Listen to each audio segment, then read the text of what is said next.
Di video kali ini kita akan membahas tentang yang beberapa waktu lalu kejadian ya Gus Rubin ya, tentang kelompok Tunggal Jati Nusantara melakukan ritual yang berujung maut di Pantai Payangan, Jember, Jawa Timur. Sebanyak 11 orang tewas terseret ombak dalam ritual tersebut. Dan diberitakan juga pemimpin dari kelompok tersebut selamat ya. Selamat masuk rumah sakit tapi akhirnya ditangkap. Oke, sebelum lebih jauh lagi kita salam pembukaan dulu ya. Om Swastiastu. Assalamualaikum, salam sejahtera dan nama budaya untuk kita semua. Kembali bersama saya Yogi dan saya Gus Robin aja, no comment. Oke, seperti yang dikatakan kita tadi, kita akan membahas tentang kejadian yang beberapa waktu lalu ya. Ini merupakan requestan dari beberapa teman-teman kita, teman-teman subscriber kita. Ya, ini cukup menyedihkan juga ya. Masih ada hal yang seperti ini ya. Ini saya kutip ya dari pemberitaan. Itu katanya bahwa pemimpin kelompok tersebut awalnya memang bukan seorang kiai atau bukan seorang ini ya, tapi lebih ke di desanya sih disebut seorang paranormal begitu. Banyak yang datang ke sana masyarakat untuk berbagai macam hal keluhan, mulai dari berobat, masalah ekonomi maupun masalah keluarga. Jadi memang dikenal seorang paranormal di desanya. Ya, berita lengkapnya adalah terjadi kejadian tersebut di Pantai Payangan ini. Awalnya sebanyak 23 orang ya totalnya yang melakukan ritual gitu lah anggapannya ya. Hingga akhirnya 11 orang meninggal terseret arus. Hampir setengahnya ya. Setengahnya anggap ya. Ya, bagaimana tanggapan Gus Robin tentang hal ini? Kalau saya dengar kabar ini, kronologinya mereka itu memang sudah berencana untuk pergi ke sana. Kalau tidak salah hari Sabtu. Nah, ketika mereka pergi ke sana malam hari ini kejadiannya, tengah malam ini. Dari jam 11 sampai jam 12 malam itu. Jam 12 malam. Mereka itu bertemu dengan penjaga laut di sana. Nah, penjaga laut di sana sudah mengatakan bahwa ombaknya dan arusnya keras atau airnya naik. Penjaga laut. Oh, orang yang biasa itu ada di sana ya, mengawasi laut di pesisir sana. Laut ya, maksudnya. Mengatakan seperti itu, bahwa airnya sedang naik, agak ganas lah. Nah, tapi tetap saja tancap gas. Ya, tapi memang pantai itu kabarnya memang biasa untuk dilakukan hal itu ya. Ritual-ritual gitu katanya ya. Ya, meskipun biasa dilakukan ritual seperti itu, kita punya akal sehat. Apakah kita mau melawan alam? Contoh, di sana gunung meletus. Ayo kita bertapa di gunung itu. Tancap gas. Itu istilahnya. Oh, di laut sedang ada tsunami. Mari kita meditasi di bawahnya. Ya, baguslah gitu. Di bawah tsunami? Ya, di bawah tsunami. Misalnya seperti itu. Ini kan sudah dikatakan. Airnya naik. Gelombangnya sedang pasang, airnya pasang. Bahaya. Air naik itu, air pasang itu bahaya, bisa menghanyutkan tiba-tiba. Jadi kan seakan menantang alam. Ini kalau melakukan ritual atau apapun, jangan menantang alam. Mandi di laut itu tidak ada salahnya. Tapi kalau meditasi di laut, ya menurut saya meditasi di laut bisa dilakukan oleh orang-orang zaman dahulu ketika mereka mendapatkan wahyu, dan tidak secara berkelompok seperti ini. Nah, wahyu itu pun tiba-tiba datang dan tidak ada mengabarkan kemana-mana. Intinya dia sendiri yang tahu. Namun kalau zaman sekarang sangat jarang orang mendapat wahyu. Kenapa orang jarang mendapat wahyu? Karena sekarang ini yang dibutuhkan bukan kesaktian, tapi dibutuhkan orang yang bisa membimbing orang, seorang spiritual yang bisa membimbing orang ke jalan yang benar dan mempunyai pengetahuan yang benar. Itu yang dibutuhkan oleh Tuhan sekarang, bukan kesaktian. Kalau orang sakti sekarang masih dikalahkan dengan senjata-senjata militer. Orang sakti sekarang, sesakti-saktinya orang, senjata militer itu bisa membunuh juga. Dari zat kimia kita hirup, meskipun nggak kebal dengan ledakan, ya zat kimianya yang kita hirup mati juga. Nah, itu jadi yang dibutuhkan Tuhan untuk spiritual yang sekarang adalah orang yang mampu menasehati orang ke jalan yang benar, memberikan bimbingan baik, pengetahuan dengan akal sehat dan berlogika. Tidak harus sakti sekarang yang dibutuhkan Tuhan. Karena Tuhan memilih orang, bukan orang yang sakti, tapi orang yang mempunyai hati nurani luhur. Hati nurani yang baik itu yang dipilih Tuhan. Ini sama saja menjebak kita dalam kematian. Pantas disalahkan. Kalau Gus Ruwin lihat kejadiannya gimana? Mereka seperti berdekat-dekatan, seperti melakukan seperti meditasi dengan cara mereka itu meditasinya. Duduk seperti itu, seperti kita. Di dalam air ya? Ya, agak ke dalam dikit. Agak ke dalam di pesisir, masih di luar. Meskipun agak tidak masuk air ini. Air pasang itu bisa menghanyutkan. Ya, soalnya datang tiba-tiba gitu ya. Loh air pasang ya. Lalu gimana selanjutnya? Apalagi malam hari ini tidak kelihatan. Nah, beberapa orang itu lari ketika air pasang. Sempat dia ada yang terpejam matanya, ini yang bahaya. Dia tiba-tiba langsung hanyut. Nah, ada yang kebuka matanya langsung lari. Itu saya lihat. Nah, yang terpejamnya gimana dia? Kabur, lari dia. Air pasang kan langsung kayak mendorong dia. Kalau yang ini nggak didorong, tapi memang didorong ditarik lagi. Kalau kalian tahu ya, air pantai itu kalau gelombang itu ketika kena gelombang dia akan menyeret. Ini terseret ombak. Ya, terseret ombak. Yang terpejam ini yang terseret. Iya, kebanyakan. Itu gimana? Mungkin karena sunyi jadi terlalu menghayati ketika waktu dia nggak sadar gitu. Nggak sadar rasanya jadinya. Seperti langsung gitu kena. Cepat sekali prosesnya, hanya beberapa detik mungkin. Jadi yang masih sempat lari itu dia sudah mendengar ada gemuruh air yang besar. Yang ini mungkin yang nggak lari ini merasa baik-baik saja. Rasanya baik-baik saja karena ketika itu mungkin mereka itu terlalu menghayati. Lalu setelah itu ya terseret harus ke dalam. Meninggal. Lalu jiwanya atau ininya sadar yang terjadi?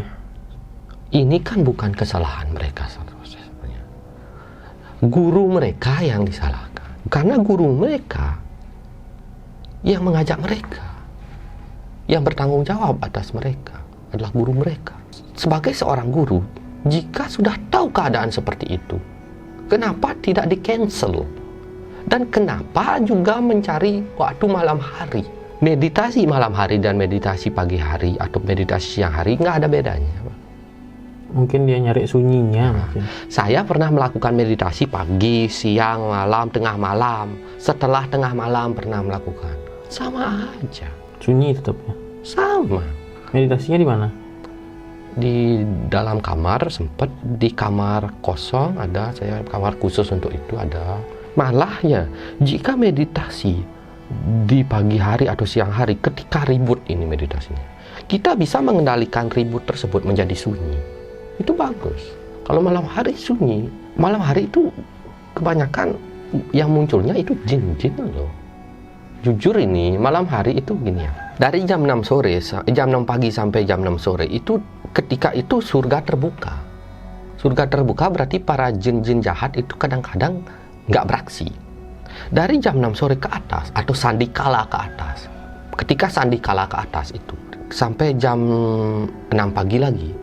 Sebelum jam 6 pagi sampai sebelum jam 6 pagi itu gerbang para jin, gerbang-gerbang hitam terbuka. Para jin-jin jahat itu mulai jin baik ada, tapi jin jahat juga banyak. Tuh, malam hari itu malam yang horor, makanya dibilang memang benar. Kebanyakan jin jahat itu muncul malam hari, bukan di pagi hari atau siang hari. Hanya saja pada siang hari jam 12 siang itu waktu istirahat untuk pintu sana, untuk istirahat para malaikat. Jadi jam 12 siang juga adalah waktunya terbukanya gerbang gaib jin. Jinnya bisa baik bisa jahat terbukanya. Jadi random dia terbuka. Makanya jam 12 siang sampai jam 1 siang itu disarankan jangan ke tempat-tempat hutan-hutan, angker-angker, karena ini waktunya itu dedemit itu banyak juga. Itu aja. Siang. Ya, siang. Tadi Gus Ruben bilang kan meditasi bisa mengendalikan ribut jadi sepi gitu ya. Jadi Seakan-akan sepi, bukan sepi serak. oh itu caranya di silent gitu yang lain. Mode getar gitu ya. Bukan seperti mode HP ya. Begini. Di dalam tubuh itu manusia ada jiwa. Ketika manusia itu bisa menyatukan dirinya dengan jiwa, itulah batin. Menyatukan diri dengan jiwa. Batin itu ada 4 atau saudara 4. Mungkin ini harus saya bahas nanti Nanti ya. kelanjutannya.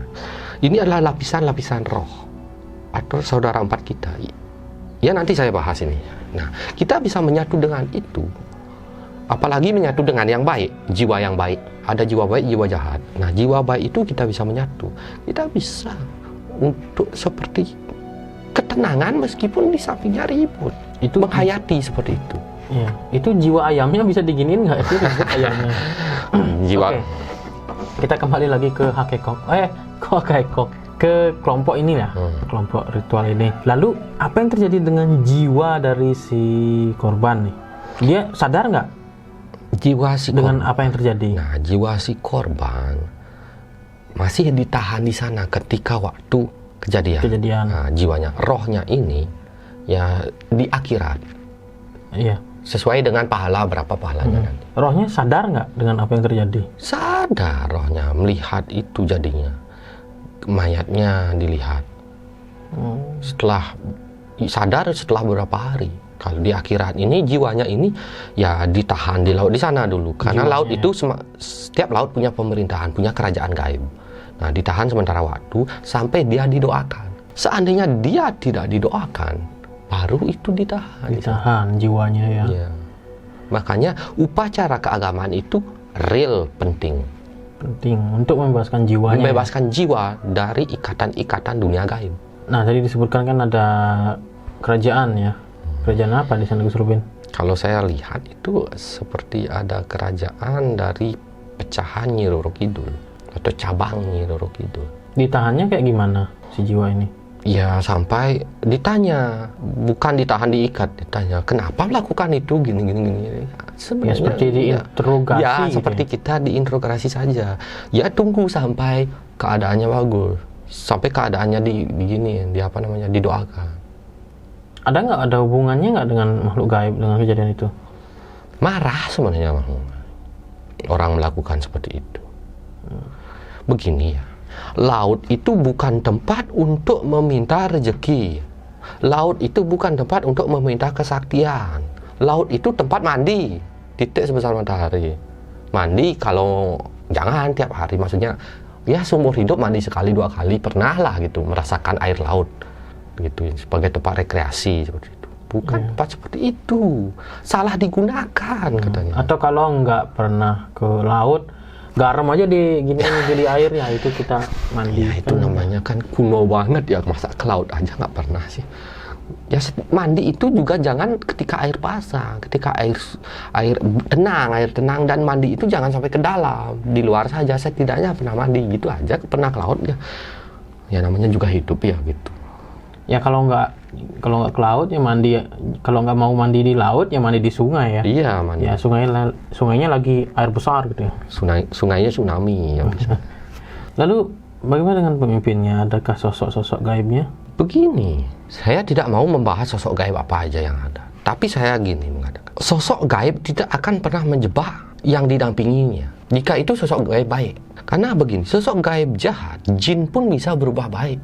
Bisa berubah wujud menjadi sosok baik, kelihatan seperti sosok baik, terlihat seperti sosok gaib di mata si orang tersebut yang dijaganya. Ingat, sosok gaib yang baik tidak akan pernah menjebak orang ke jalan buruk, apalagi sampai seperti ini. Jadi bisa dibayangkan. Atau menghasut gitu ya, menghasut yang buruk gitu ya. Soalnya ada beberapa sosok gaib jahat berpura-pura jadi sosok gaib baik, memberikan nasihat yang baik sementara waktu, tapi akan menjebak di akhir. Diulur dulu beberapa beberapa supaya dia saja percaya ya. gitu ya. Ujung-ujungnya dia akan menghasut untuk menjebak dan menimbulkan hal seperti ini. Dan saya katakan sekali lagi, laut itu bukan tempat untuk meminta kesaktian. Laut bukan meminta rezeki. Kalau memang untuk buang sial, itu pun tidak harus seperti ini. Meditasi seperti ini. Ya cukup kita usap-usapin aja gitu ya gitu ya. Usap-usapin aja tubuhnya pakai air. Jangan sih, tidak sampai kok harus mandi, harus meditasi kayak gitu. Apalagi malam hari. Sangat disayangkan. Orang menganggap meditasi malam hari dan meditasi pagi hari itu atau siang hari itu lebih bagus malam hari. Tidak. Saya katakan tidak. Karena malam hari tempat para jin keluar. Jin-jin jahat, dedemit, poci-poci atau kunti-kunti itu. Atau gugun-gugun gitu. Apa gugun? Genderuwo. Kok gugun? Gugundro gitu. Gugundruwo gitu maksudnya. Oke, berarti ini benar-benar salah ya. Cara pengaplikasiannya mereka tentang bagaimana meditasi di laut, atau salah mengartikan mereka kayaknya. Meditasi nggak harus di alam, di rumah pun bisa. Ngapain di alam kalau sudah punya rumah? Nggak harus. Meditasi di alam terjadi itu karena wahyu, bukan karena rapat pribadi.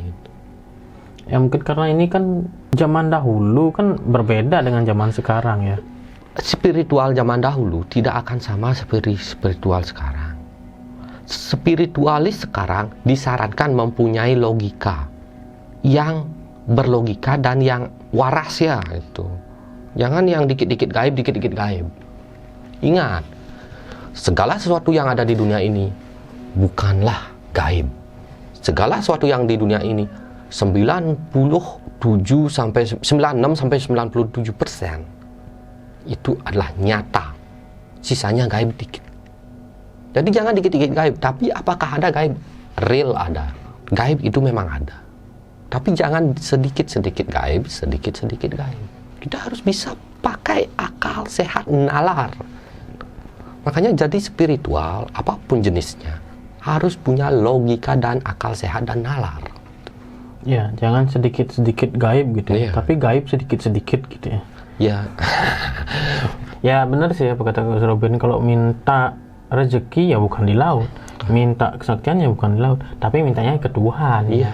Minta rezeki ke Tuhan. Di tempat suci kalian saja sesuai agamanya minta rezeki, minta kesaktian pun di sana. Kalau memang dianugerahi oleh Tuhan, it's okay, halal, hukumnya halal. Tapi haram jika minta di tempat seperti itu. Nah itu saja sih. Ya udah punya Tuhan, ngapain minta ke tempat lain ya?